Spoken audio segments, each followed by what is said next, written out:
내가 너희를 사랑한 것 같이 첫 번째 주제가 우리가 모이기에 힘쓰라라는 주제를 가지고 제가 하고 있습니다. 그래서 오늘은 첫 번째 주제로 모이기에 힘쓰라라는 말씀을 가지고 주중 예배 때 우리 모임에 대해서 같이 한번 나누는 시간들, 1월 달에는 그런 시간들을 가져보려고 하거든요.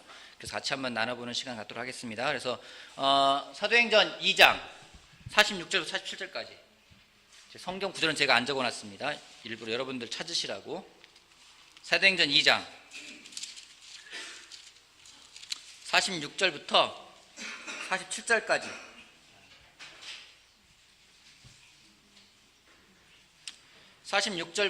47절까지 가리 한 목소리로 한번 읽어볼까요? 사도행전 2장 46절부터 47절까지. 자, 그리고 날마다 거기입니다. 같이 한번 읽어봅시다. 시작. 그리고 날마다 한 마음으로 성전에 열심히 모이고 집집이 돌아가면서 빵을 떼며 순전한 마음으로 기쁘게 음식을 먹고 하나님을 찬양하였다. 그래서 그들은 모든 사람에게 호감을 샀다. 주님께서는 구원받는 사람을 날마다 더하여 주셨다. 여러분, 인간을 무엇이라고 부릅니까? 생각하는 동물. 또 그쵸? 제가 말하신 거예요. 인간은 사회적 동물이다. 누가 말했죠? 그쵸, 써있죠. 아리스토텔레스라는 사람이 인간은 사회적 동물이라는 말을 했습니다. 무슨 말입니까? 그쵸, 인간은 관계를 맺고 살아야 한다라는 뜻을 담고 있는 부분입니다. 모여서 관계를 맺고 살아가야 된다는 것은, 이것은 성경에서 말하고 있는 내용과도 다름지 않습니다. 모든 관계라는 것은 모이는 데서 시작을 합니다. 몇 사람이 모이면 그곳에서 관계가 발생을 하게 됩니다. 그래서 사람들은 여러 종류의 모임에 열심히 모이고 있습니다. 관계를 만들기 위해서요. 여러분들이 참 끼고 있는 모임이 있죠. 여러분 속해 있는 모임이 있죠. 교회 내에서건 교회 밖에서건 여러분이 속해 있는 모임, 어떤 모임이 있습니까? 네? 패밀리 그룹 있죠. 우리 교회 내에서 또 어떤 모임이 있습니까? 여러분이 속해 있는 모임이 어떤 게 있습니까? 송리더. 또 어떤 게 있습니까? 책 모임. 또 어떤 게 있습니까? 소그룹? 모임 없어? 여러분들 모임 없이 쓰냐? 혼자 살아요? 여러분 밖에 모임 하나쯤 있지 않습니까? 어떤 모임 있으세요?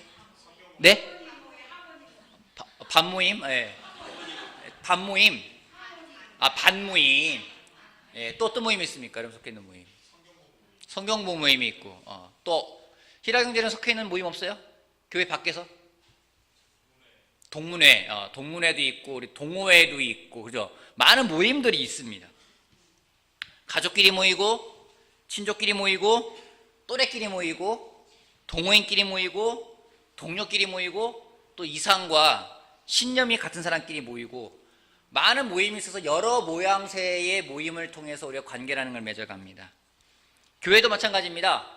주님을 따르던 적은 수의 사람들, 약 예수님이 승천하시고 120여 명이 마가의 다락방에서 모여서 시작했던 것을 우리가 알 수가 있습니다.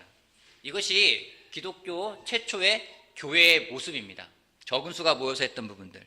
그래서 교회는 다른 말로 이 모임이라는 말을 쓰고 있습니다. 그래서 에클레시아라는 말 여러분 들어본 적 있을 것 같아요. 모임이라는 말을 갖고 있습니다. 그래서 교회라는 것은 어떤 건물을 말하는 것이 아니라 모여있는 이 모임을 교회라고 합니다. 그래서 우리가 모여있는 이곳을 교회라고 부르는 겁니다. 교회는 그런 모임에서 시작되는 것을 우리가 알 수 있습니다. 여기에 나와 있는 좀 전에 읽었던 그 내용들이요. 사도행전 2장 46절 47절에 나오는 내용들을 보면은 어떤 특징들이 있습니까? 초대교회의 특징들이 있어요. 어떤 특징이 있습니까? 그렇죠. 그들이 열심히 잘 모였어요. 또 어떤 특징이 있죠? 근데 모이는데 그냥 보통 모이는 게 아니라 46절 보면 날마다 마음을 같이하여 성전에 모이기를 힘썼습니다. 2장에 나와 있는 초대교회의 모습들을 잘 살펴보게 되면은요, 그들의 모임의 횟수와 시간은 어떻습니까? 언제 모였습니까? 날마다 모였습니다. 그들의 모임의 횟수와 시간이 나와 있어요. 그들은 어떤 자세로 모였습니까? 그렇죠. 마음을 같이하여서 모였습니다. 근데 모이는 장소는 어디였습니까? 그렇죠. 성전 집집이 돌아가면서 모였습니다. 모여서 뭐 했습니까? 빵을 떼고 또 뭐 했습니까? 그쵸? 그들이 모여서 했던 것은 날마다 모여서 사도들의 가르침을 받고, 모여서 서로 교제하고, 모여서 기도하고, 모여서 서로 섬기고, 모여서 하나님을 찬양했던 것이 초대교회의 모임의 목적과 내용이었습니다. 어떻습니까? 우리는 날마다 모입니까? 어떻습니까? 우리는 마음을 같이하여 모입니까? 우리는 예배당에 모입니까? 날마다 모여서 성경 말씀을 배우고, 모여서 서로 교제하고, 모여서 기도하고, 모여서 서로 섬기고, 모여서 하나님을 찬양했다. 여러분, 때로는 겁니다. 모여서 뭘 할지 모르겠어요. 모였는데 뭘 해야 될지 모르겠어요. 뭘 할지 모르면요, 요 앞에 있는 것들 하면 돼요. 성경 말씀을 공부하든, 서로 교제하든, 서로 기도하든, 서로 섬기든, 아니면 서로 모여서 하나님을 찬양하든, 우리가 모여서 할 수 있는 것들은 참 다양한 것들이 많이 있습니다. 근데 거기에 나와 있는 것이, 왜 초대교회에 있는 제자들은 이러한 것이 가능했을까요? 그들은 날마다 모였고요, 마음을 같이서 모였고요, 성전에 모였습니다. 모여서 사도들의 가르침을 받고, 모여서 교제하고, 모여서 기도하고, 하나님을 찬양했습니다. 이들이 날마다 이렇게 할 수 있었던 이유는 뭘까요? 만나니까 좋으니까. 만나는 게 좋으니까. 혹시 그들이 한가했을까요? 2000년 전이니까 전기도 안 들어와. 그죠? 날 얻어지면 집에도 가야 돼. 할 일도 없어. 농사만 져야 돼. 그들이 이렇게 했을 수 있었던 내용을 사도행전 2장에서는요, 이렇게 표현하고 있습니다. 사도행전 2장 같이 볼게요. 사도행전 2장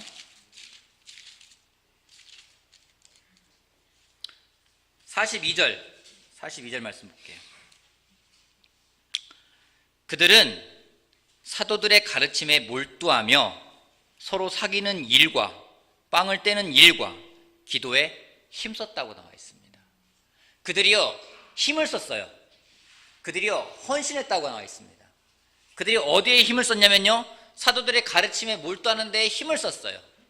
또 그들이 서로 사귀는 일, 교제하는 일에 그들이 힘을 썼어요. 그들이 성만찬을 나누는 데 있어서 그들이 힘을 썼습니다. 그들이 또 기도에 힘을 썼습니다.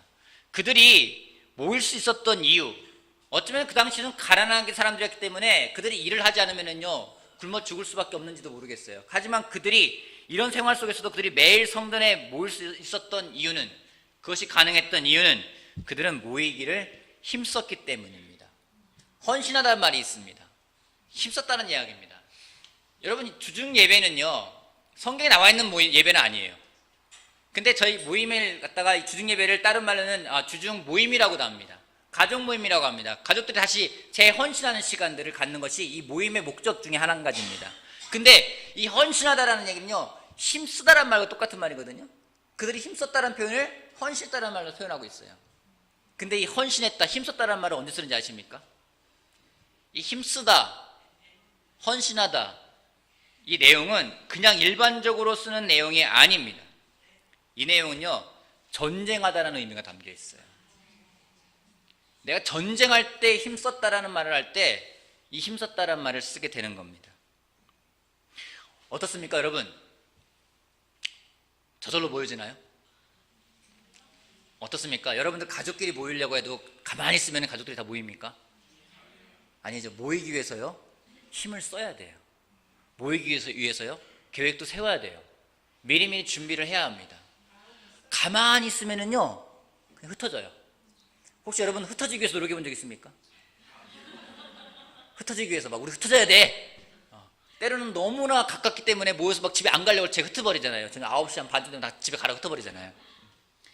여러분, 모임에 우리가 헌신하지 않으면, 모임에 힘을 쓰지 않으면, 어쩌면 목숨을 걸고 싸우지 않고자 한다면은 우리가 모이는 것은 우리에게는 불가능한 일이 될 수밖에 없습니다.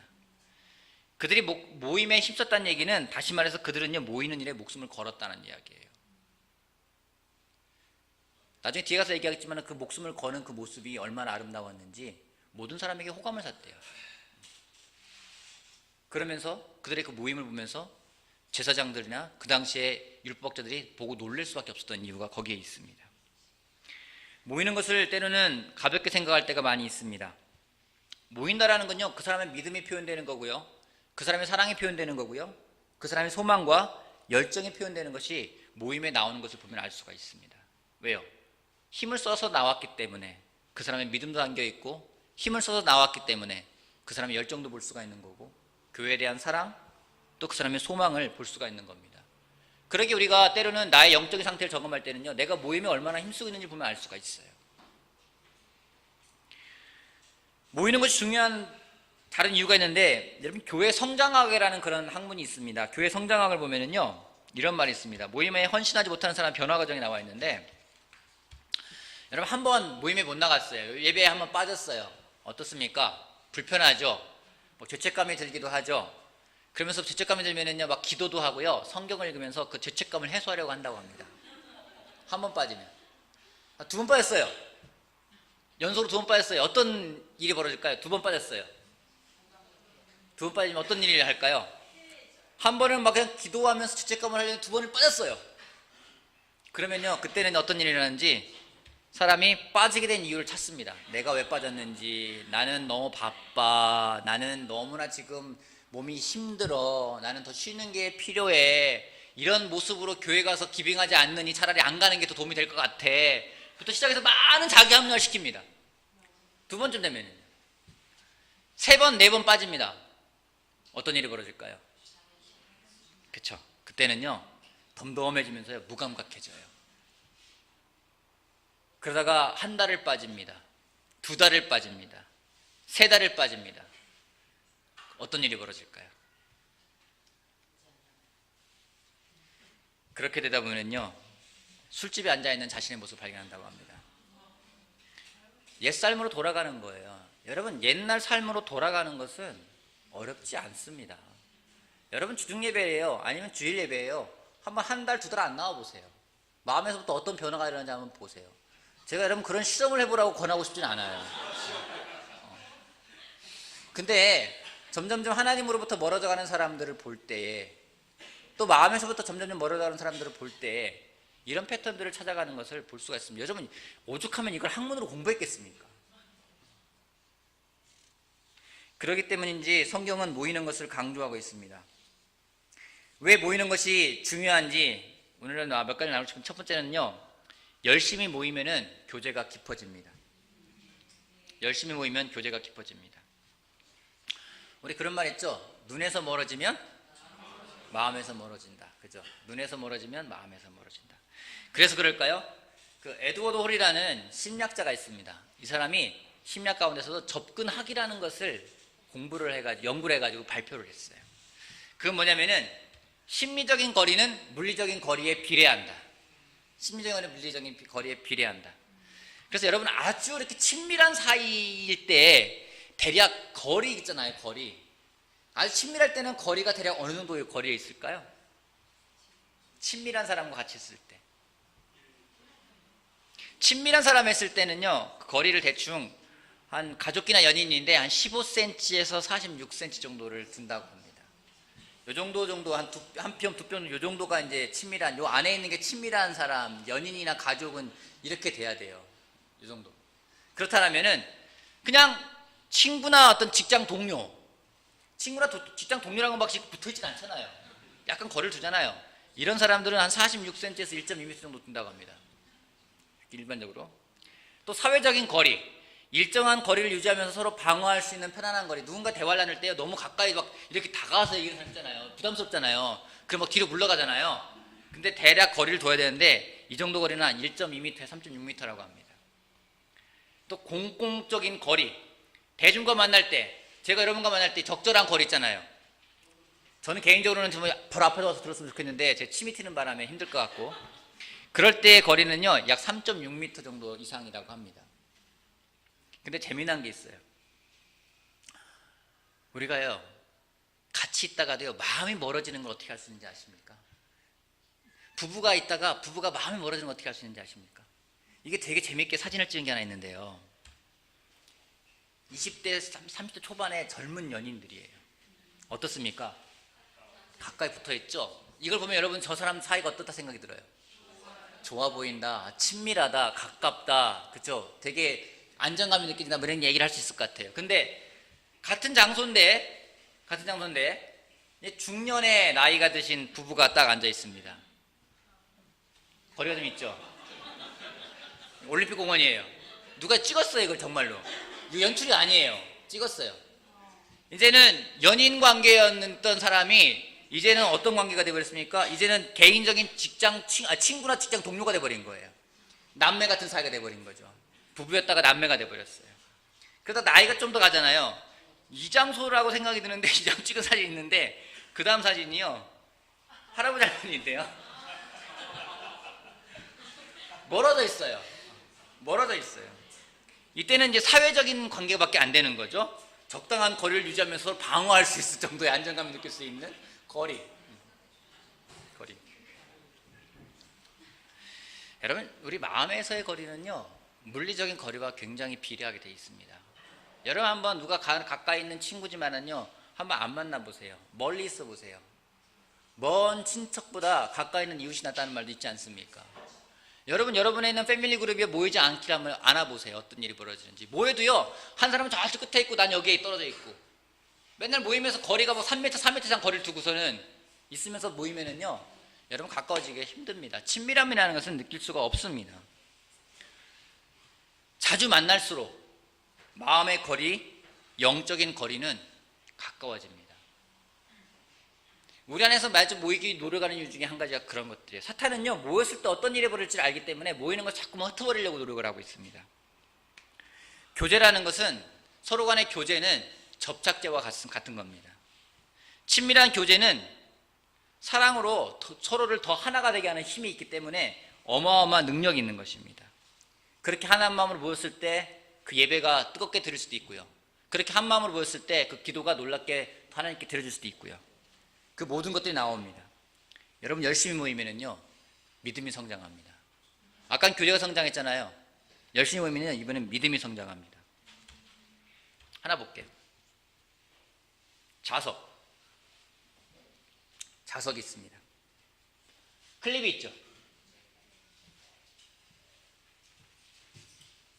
여기에 있는 이 클립은 자석입니까? 아니에요. 근데 저렇게 그 다음 클립을 끌어당길 수 있는 힘은 어디서 나오는 거죠? 자석에 붙어있기 때문이에요. 두 번째 있는 클립은 자석입니까? 아니에요. 그는 그 두 번째 클립은요, 첫 번째 자력이 있는 그 클립에 붙어있기 때문에 세 번째 클립을 당길 수가 있는 겁니다. 만약에 첫 번째 클립이 자석에서 떨어져 있어요. 그러면 그게 자력이 생깁니까? 생기지가 않습니다. 자석에서 멀어질수록 자력은 점점 약해지고 점점 약해지던 못해 나중에는 사라져 버립니다. 하지만 자석에 가까울수록 자력은 강하게 되는 것입니다. 저는 주님의 몸인 교회를 저는 자석과 같다고 생각을 합니다. 같이 붙었을 때는요, 서로 간에 힘이 생겨요. 서로를 붙일 수 있는 힘이 생깁니다. 여러분 한번 성경 말씀 같이 볼까요? 사도행전 2장.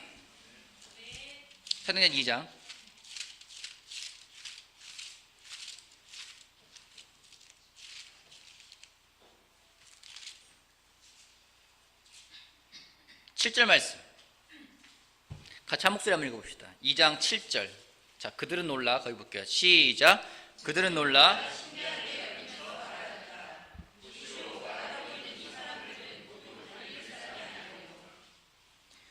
그들이 말하는 게 뭐냐면요, 이 사람들이 갈릴리 사람이 아니냐. 그 얘기는 뭐예요? 별 볼 일 없는 사람이란 얘기잖아요. 그죠? 갈릴리는 아주 변방입니다. 시골입니다. 촌입니다. 갈릴리에서 무슨 선한 것이 나올 수 있겠느냐 할 정도로 갈릴리라는 곳은 그렇게 좀 별로 좋게 보는 동네는 아니었었어요. 근데 구성원이 별로 볼 볼 일 없는 사람들이 갈릴리 사람들 아니냐? 그게 놀라는 거예요.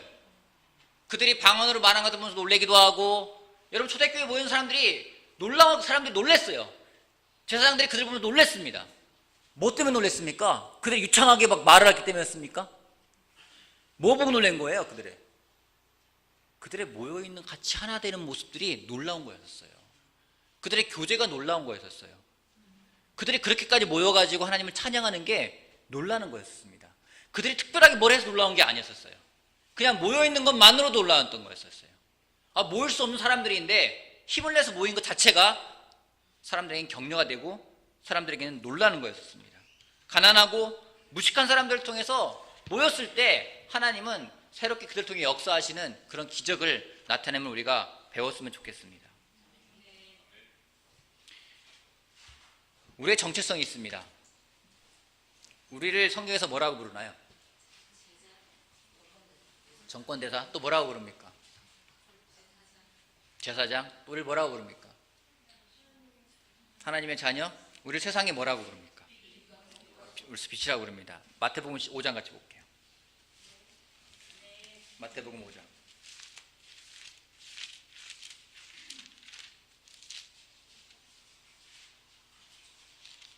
14절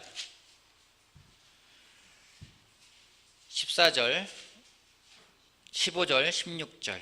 너희는 세상의 빛이다. 산 위에 세운 마을은 숨길 수 없다. 또 사람이 등불을 켜서 말 아래에다 내려놓지 아니하고 등경 위에다 놓아둔다. 그래야 등불이 집안에 있는 모든 사람에게 환히 비친다. 이와 같이 너희 빛을 사람에게 비추어서 그들이 너희의 착한 행실을 보고 하늘에 계신 너희 아버지께 영광을 돌리게 하여라. 성경은요, 우리를 보고는요, 빛이라고 이야기하고 있어요. 빛을 등잔에 불을 붙인 다음에 그걸 여러분 말이 뭔지 아세요?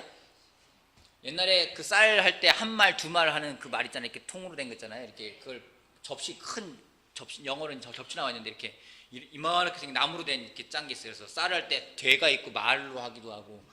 다들 시골에 안 사셔가지고 저만 알고 있군요. 그 말이라는 게 있어요.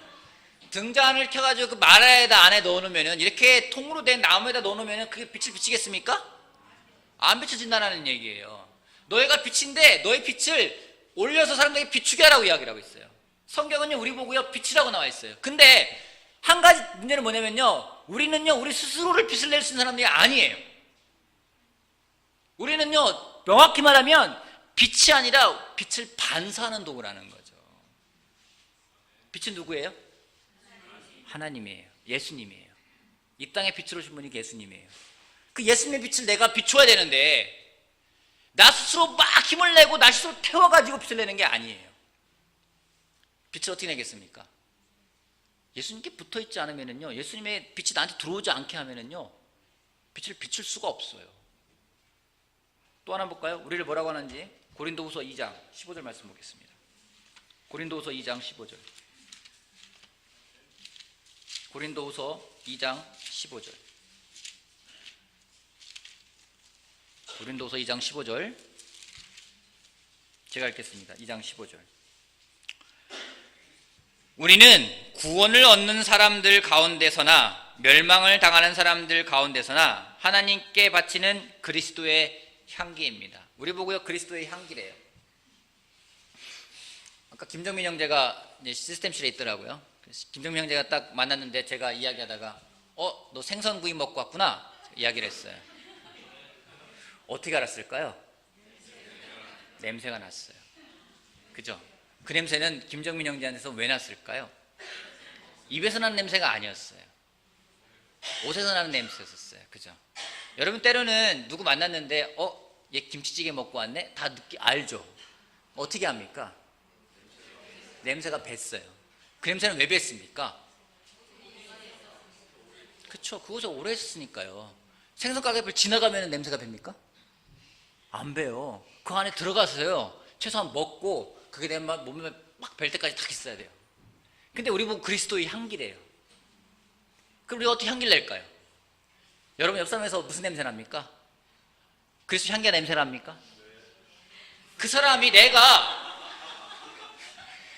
내가요, 그리스도에게 딱 붙어서 그 안에 들어가 있지 않으면은요, 나한테서 그리스도 향기 날 수가 없어요.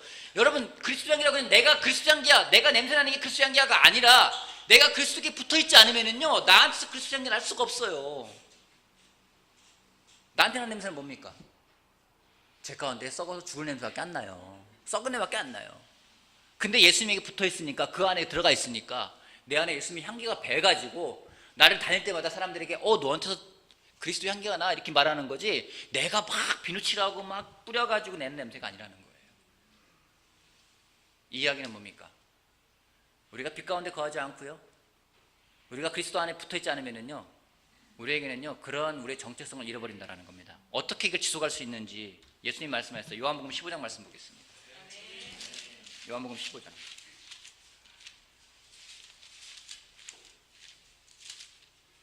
4절 말씀부터 요한복음 15장 4절, 요한복음 15장 4절부터 8절까지 제가 읽어보겠습니다. 내 안에 머물러 있어라. 그리하면 너희도 나도 너희 안에 머물러 있겠다. 가지가 포도나무에 붙어 있지 아니하면 스스로 열매를 맺을 수 없는 것과 같이 너희도 내 안에 머물러 있지 아니하면 열매를 맺을 수 없다. 나는 포도나무요 너희는 가지이다. 사람이 내 안에 머물러 있고 내가 그 안에 머물러 있으면 그는 많은 열매를 맺는다. 너희는 나를 떠나서는 아무것도 할 수 없다. 사람이 내 안에 머물러 있지 아니하면 그는 쓸모없는 가지처럼 버림을 받아서 말라버린다. 사람들이 그것을 모아다가 불에 던져서 태워버린다. 너희가 내 안에 머물러 있고 내 말이 너희 안에 머물러 있으면 너희가 무엇을 구하든지 다 그대로 이루어질 것이다. 너희가 열매를 많이 맺어서 내 제자가 되면 이것으로 내 아버지께서 영광을 받으실 것이다. 예수님이 다른 말 하지 않아요. 나한테 붙어 있으라고 얘기를 하고 있어요. 예수님이 우리가 붙어 있으면요 계속 그 빛에 받아서 계속 빛을 낼 수가 있어요. 예수님이 붙어 있으면요 우리한테서 예수님의 향기가 계속 날 거예요. 여러분 이 안에 붙어 있지 않으면요 어딜 가겠습니까? 여러분 사탄은 누굴 노릴까요? 성경의 사탄은요 울부짖는 사자와 같대요. 여러분 이 가운데서 이탈하는 동물이 있으면요 물에 있는 동물을 건드리지 않아요. 사자는요 언제 건드리는지 물에 떨어지는 사람을 건드려요. 한 번 떨어져 있다가 보니까 괜찮은 것 같아. 두 번, 세 번. 여러분 그냥 내비두잖아요. 우리는요 흩어지게 돼 있어요. 내비두잖아요. 우리는 편할 거예요. 편한 대로 갈 거예요. 편한 게 뭡니까? 내추럴하게 가는 거예요. 죄성으로 가게 될 수밖에 없습니다. 성경이 왜 그토록 모이라고 힘쓰라고 하는지, 모이는데 그냥 모여라가 아니에요. 그냥 모여라라고 하는 게 아니에요. 모이는데 힘을 쓰라고 이야기를 하고 있어요. 여러분 우리 힘을 내야 됩니다. 그냥 내는 게 아니에요. 힘을 내야만 됩니다. 그래야지 모일 수가 있습니다. 모였을 때 우리 가운데 예수님 말씀하신 그 빛은 더욱더 탈 겁니다. 더 빛날 겁니다. 우리가 계속 모일 때 그 모임 가운데서 우리 안에 그리스도의 향기가 더 배일 겁니다. 그리고 나가서 사람들에게 향기를 전할 수 있을 것입니다. 여러분 많은 사람들이 모이는 것에 대해서 연구를 하고 있어요. 모일 때의 파워가 얼마나 놀라운지를 연구하고 있습니다. 세상도 연구를 하고 있어요. 모였을 때는 파워가 있다는 걸 알고 있어요. 그러기 그래도 어떻게 사람들을 모으려고 합니다. 콘서트를 하면서 사람들을 모으려고 하기도 하고요. 사람들을 모아서 뭔가 만들려고 하고 있어요. 여러분 세상에 영향을 주겠다는 우리들은요 더 모여서 저는 확신합니다. 모여서 무엇을 할까요? 아까 말했듯이 기도할 수 있고요. 모여서 하나님 찬양할 수 있어요.